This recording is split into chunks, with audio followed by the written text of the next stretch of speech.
BJP কার্যালয়ে তৃণমূলের প্রসাদ বিতরণ। তৃণমূল নেতা কর্মীদের হাত থেকে প্রসাদ খেলেন বিজেপি কর্মীরা।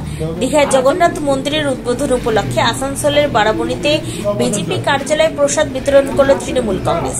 বুধবার নুনি মোড়ে অবস্থিত বিজেপি কার্যালয়ে ঢুকে বিজেপির কর্মীদের প্রসাদ দেওয়া হলো। উপস্থিত ছিলেন পাঁচগাছিয়া গ্রাম পঞ্চায়েতের প্রধান মনোরঞ্জন ব্যানার্জি, নুনি গ্রাম পঞ্চায়েতের প্রধান মাধব তিওয়ারি সহ প্রমুখেরা।